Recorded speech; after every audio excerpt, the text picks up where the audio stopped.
Pelajaran apa yang kira-kira didapat dari bapak-bapak yang baru membangun channel YouTube-nya selama 19 hari? Selamat datang di Memulai YouTube.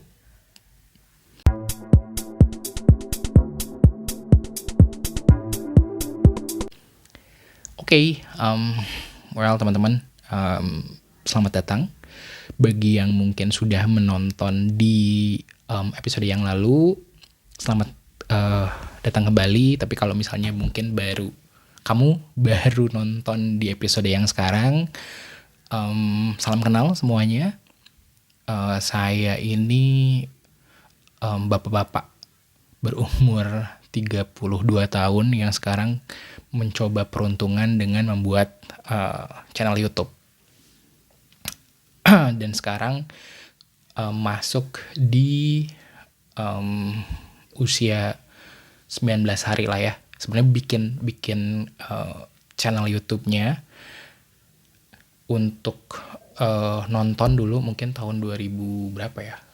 2000 udah lama lah ya, mungkin 2000 ya, awal-awal ada YouTube lah gitu. Tapi akhirnya membuat konten di YouTube itu baru di tahun ini, tahun 2024. Nah, seperti di minggu lalu, saya pengen berbagi lah buat teman-teman. Siapa tahu di sini juga ada yang baru memulai YouTube, dan kita bisa saling sharing lah. Di sini saya juga sharing pengalaman saya ngebangun YouTube yang baru umurnya seumur jagung ya, baru 19 hari, belum ada 1 bulan. Nah, apa yang saya dapat di minggu saya yang masuk ke jalan minggu ketiga ya berarti ya, itu adalah sekarang udah mulai muncul banyak godaan untuk berhenti bikin konten, karena ternyata untuk bisa komitmen memang berat ya gitu. Apa aja sih godaan yang muncul di minggu ini? Ada 3. Yang pertama, mulai stuck idenya. Yang kedua, merasa cukup dengan 1 video per hari. Dan yang ketiga, angka viewer yang nggak naik, nggak bertumbuh. Nah, dari 3 masalah itu saya coba bedah juga nih, bakal saya bedah juga satu-satu. Gimana saya coba untuk menyelesaikan permasalahan itu. Yang pertama, kenapa saya sampai ngerasa stuck gitu idenya, itu karena menurut saya ya gitu, setelah saya berkontemplasi, coba lihat lagi ke belakang, kenapa sih saya kok ngerasa stuck gitu idenya. Ya mungkin lebih ke karena cara berpikir saya yang rumit atau kompleks, mudahnya dibikin pusing sendiri sih gitu. Karena saat ini tuh saya cuman bisanya itu membuat video-video yang bertemakan makanan. Itu lebih mudah buat saya buat gitu. Nah, tapi saya kayak menuntut diri saya untuk membuat video selain video makanan. Alhasil malah jadi pusing sendiri. Mau coba-coba bikin A, B, C, D, E, F, G, malah berat banget gitu untuk memulainya. Nah, lalu gimana saya coba untuk kayak mecah saya yang merasa idenya stuck. Ya balik lagi, karena saya cuma bisa bikin konten makanan, kenapa dibikin rumit gitu? Ya udah, saya bikin konten makanan aja lagi gitu. Karena yang penting kan bikin videonya ya gitu. Akhirnya balik lagi ke konten makanan, tapi coba ngelihat dari konten makanan tersebut kira-kira bisa dipecahnya kayak gimana. Maksudnya improvisasi apa yang bisa dilakukan di konten makanan. Cari-cari referensi lah, kurang lebih kayak gitu. Nah, lumayan tuh, bisa melegakan bagian situ. Lanjut ke yang kedua, merasa cukup dengan 1 video per hari. Nah ini nih, di minggu lalu saya cerita kalau minggu ini tuh target saya bikin 2 video per hari. Dan ternyata bikin 2 video per hari itu susah. Walaupun target saya sebenarnya videonya nggak macam-macam, cuman bikin short yang 1 menitan. Ternyata susah banget. Nah ini kenapa sih saya bisa kesulitan gitu ya? Ternyata jawabannya sederhana ya, karena saya malas aja gitu. Ngerasa satu juga udah cukup kayaknya, karena minggu lalu juga ternyata 1 cukup kok gitu. Maksudnya ya minggu lalu juga cukup kok bikin satu video, kenapa minggu ini saya harus bikin 2 video gitu. Nah sampai akhirnya saya coba tarik lagi ke belakang, kenapa sih kemarin saya nargetin 2 video per hari? Jawabannya adalah ya karena saya pengen mengejar pengalaman gitu. Kalau kita cuman bikin 1 video per hari, maka pengalaman yang saya dapat dalam memproduksi video ya cuman istilahnya ya nambahnya ya cuman 1 gitu. Nah, kenapa saya pengen 2? Karena saya pengen mempercepat itu gitu. Nah, alhasil setelah saya keinget lagi tujuannya, oh iya juga ya gitu. Ya udah mau nggak mau saya bikin 2. Entah itu kualitasnya bagus atau enggak, karena yang saya kejar quantity. Seperti yang saya udah jelasin juga sebelumnya. Menurut saya, kalau kita ngejarnya quantity, kualitasnya insya Allah akan kejar. Karena semakin banyak pengalaman, maka hal tersebut akan membangun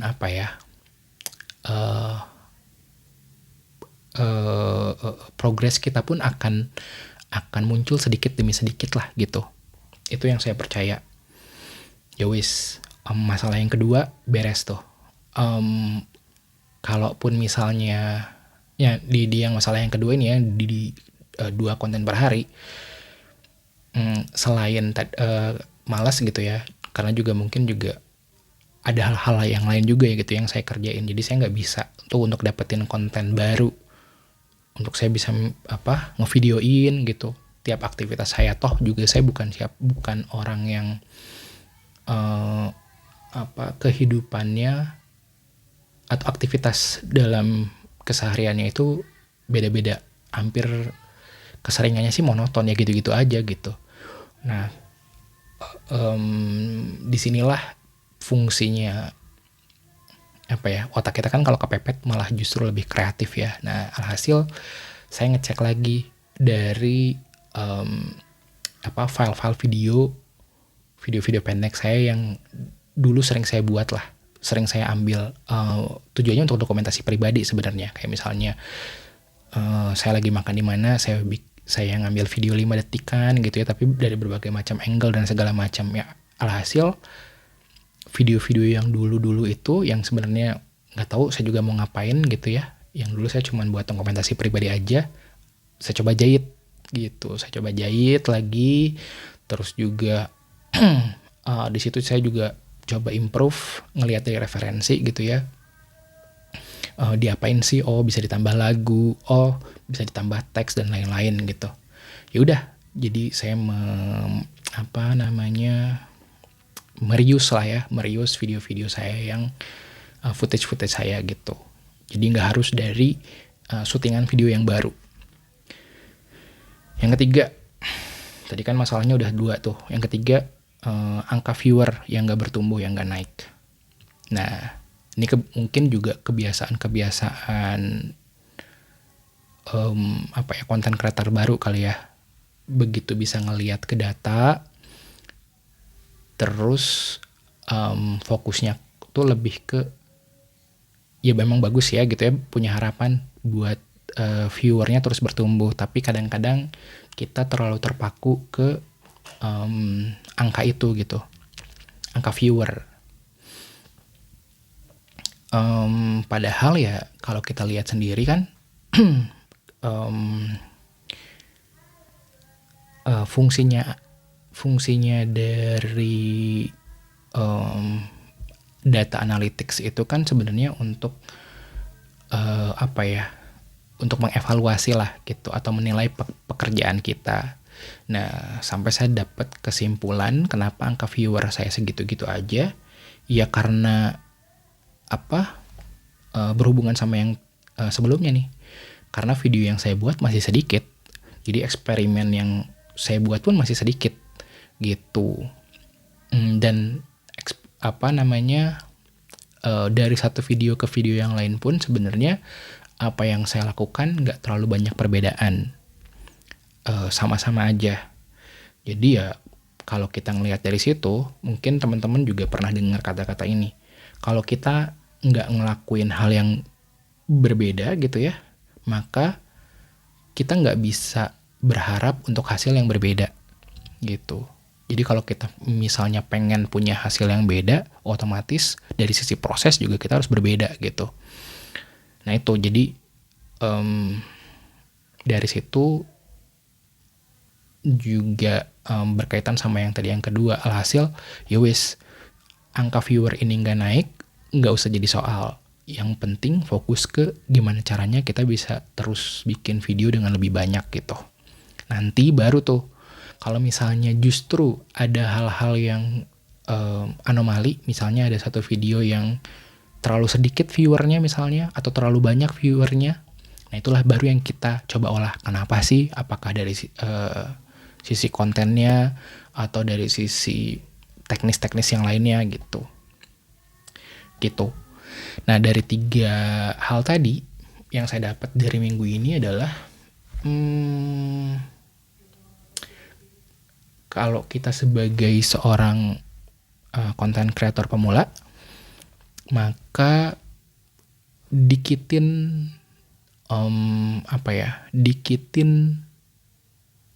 dinding penghalangnya.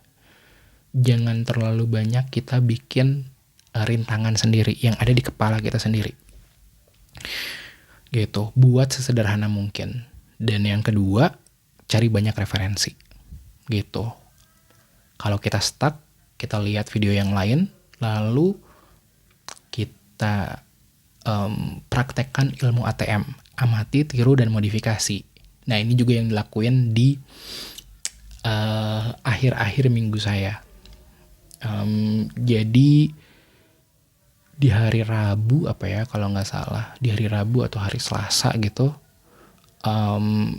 ya tadi ya, karena saya juga udah mulai stuck, coba lihat cari referensi yang lain gitu, dan akhirnya saya nemuin satu video. Sebenarnya ini video udah lama sih, maksudnya saya udah tahu konten kreator ini lama di Instagram. Yang saya tahu konten kreator ini sebenarnya besarnya di TikTok, terus dia bawa juga ke Instagram, namanya Sena Farid, kalau nggak salah Sena Farid ya.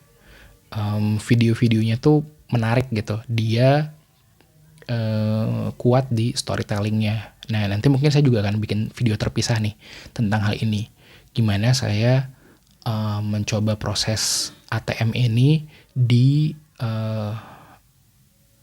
studi kasusnya, video-videonya Mas Sena Farid. Itu nanti di yang lain. Tapi yang jelas dengan proses ATM ini lumayan ngebuka pintu-pintu yang lain gitu. Dan yang saya tiru pun bukan saya coba untuk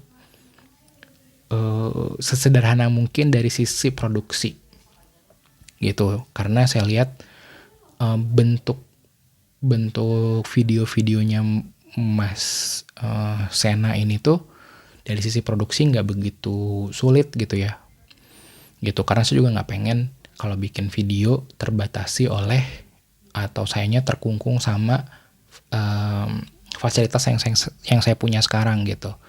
Kalau mungkin teman-teman pengen tahu, yang saya punya sekarang itu sebenarnya handphone gitu ya, handphone aja, terus juga mic ini, dan juga punya lampu. Ini kenapa saya agak cerah gitu ya, itu juga pakai lampu belajar sebenarnya, bukan lighting yang benar-benar buat syuting gitu sih. Saya juga ada punya ini sebenarnya karena dulu saya pernah bikin podcast Akhirnya saya punya invest di mic, walaupun podcastnya akhirnya nggak jalan. Nah itu juga sih yang memberi pelajaran bahwa kayaknya kalau untuk memulai sesuatu nggak harus dengan fasilitas-fasilitas yang super duper lengkap gitu.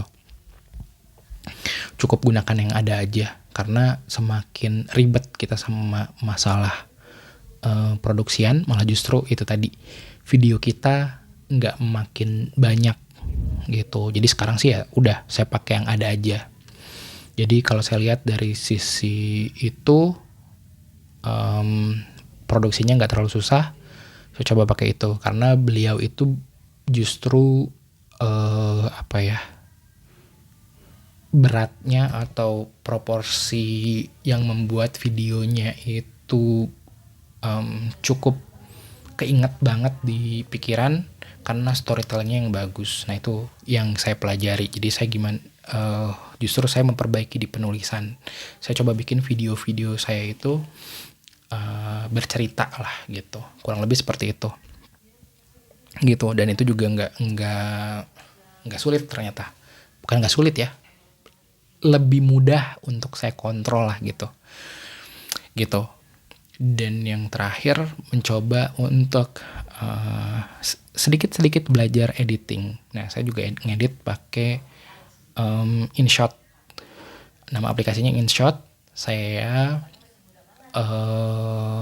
itu aplikasi di handphone gitu ya. Jadi karena saya juga ngambil shoot video itu pakai handphone semuanya, lebih gampang gitu. Saya langsung edit di InShot gitu. Itu sih. Sama satu lagi Canva. Canva juga saya pakai tuh untuk saya bikin ya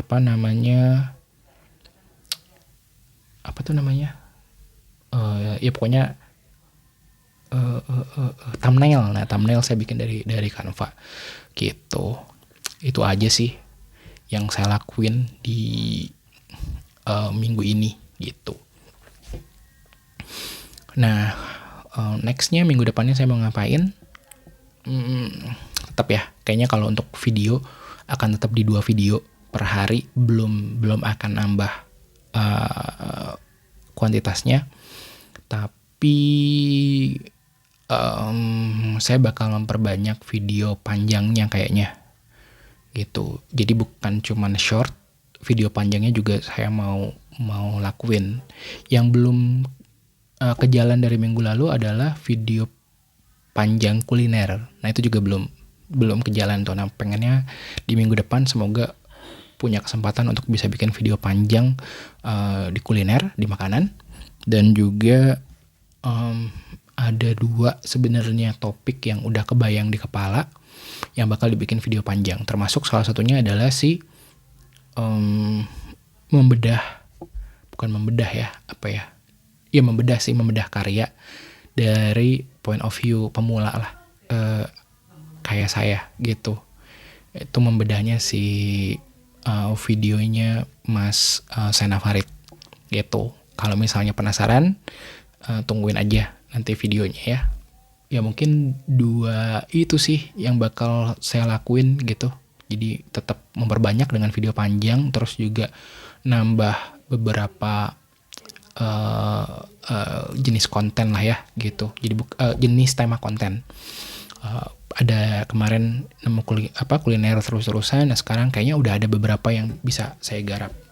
Dan kayak kemarin juga ada beberapa yang nggak jalan ya, kayak obrolan Baba dan Atar di minggu ini tuh saya nggak jalan. Kenapa? Karena kebetulan anak saya sakit, jadi nggak bisa bikin video juga gitu yang benar-benar ngobrol. Kemarin bikin video anak, tetap ada video yang naik diupload ke YouTube, tapi memang bentuknya short dan dia sendirian gitu, nggak ngobrol bareng berdua gitu sih. Ya mungkin ke minggu depan semoga anak saya lekas sembuh dan bisa bikin video lagi barengan. Itu pencapaiannya. Oh iya, saya lupa. Dari hasil ATM tadi gitu ya. Jadi kalau teman-teman lihat short saya yang terakhir, enggak yang terakhir sih. Mungkin pas ini tayang kedua terakhir lah. Namanya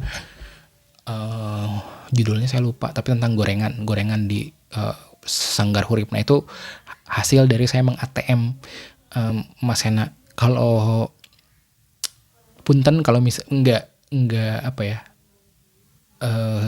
kalau mungkin dari sisi kualitas mah jauh banget lah dari yang dibikinin sama yang video-video yang buat Mas Hena, tapi kurang lebih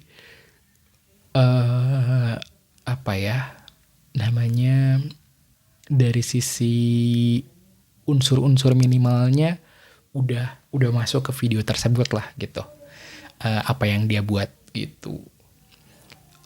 Dan ternyata hasilnya video itu jadi hasil punya view yang paling tinggi sekarang, dan bahkan mencapai rekor baru 2000 view kurang dari 24 jam. Sebelumnya kan saya cuma di 1600-an yang paling tinggi. Nah sekarang 2000-an lebih, 2400 kalau nggak salah, kurang dari 24 jam gitu. Jadi ya alhamdulillah ternyata berhasil gitu ya dari sisi ATM tadi. Dan saya akan coba di minggu depan untuk melakukan hal-hal yang lain gitu. Jadi mencoba untuk eksperimen yang lain. Ya itu aja deh untuk minggu ini. Makasih banyak buat teman-teman semua yang udah mau nonton sampai akhir.